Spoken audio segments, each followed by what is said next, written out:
Good morning and welcome to Streams. Today I've been meditating on 1 Corinthians chapter 10 verse 11. It says this, "You should imitate me just as I imitate Christ."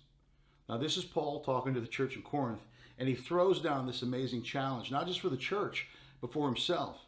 He says, listen, I live my life in such a way, you should be able to follow me, and my life should point you to Jesus. That's a heavy, heavy weight, isn't it? So what does this passage mean for us today? Well, first it gives us a directive. Here's the directive, to follow Christ. Simply, this means this. We love God with all of our heart. That means, with who you are, how God created you to be, your personality, with all your soul. What's your soul? That's your emotions, that's your passions. With all your mind, that's your intellect. Some people think as believers, once you serve Christ, you check your brains in at the door. That's not true. And with all your strength. What is your strength?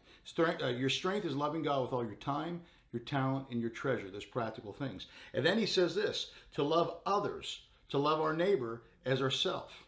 Again, beloved, love is always our first priority as believers. In fact, everything we do as believers flows through the door of love.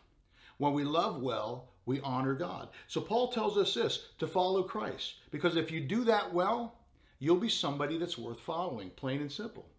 People should be able to use your life as a roadmap that'll point them directly to who God is.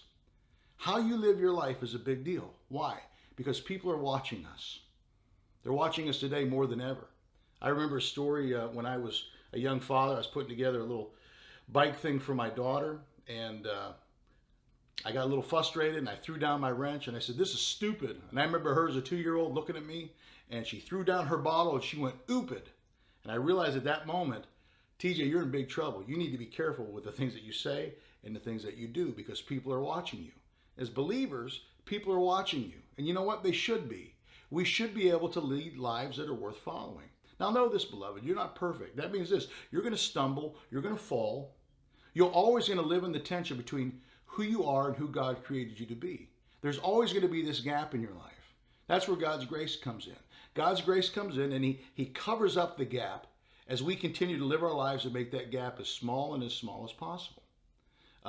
So God helps us to become more like him and to be people that are worth following. Why? Because how we live our lives in front of people either brings clarity and hope to people's lives, or it reinforces their doubts and their fears. How you live your life blazes a trail somewhere. Here's the question. When people look at your life, where does it point them to?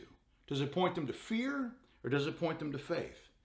How you respond to negative things and how you respond to positive situations shows people really where your faith lies. You've heard the phrase, talk is cheap, and that's true. It's how you live. It's your actions. It's what you do that points people either toward Christ or away from Christ. This is why, as believers, we need to be careful in how we live our lives. This is also why now, today as a church, it's more important than ever for us to lead with hope and for us to lead with stability. People need to be able to look at us and not see fear, but see faith. So I want to encourage you this morning. Take some time, talk to God, and ask him, say, Lord, if people were to look at my life, where would it point them? Would it point them to you, or would it point them to somewhere else? God bless you. Have an amazing day.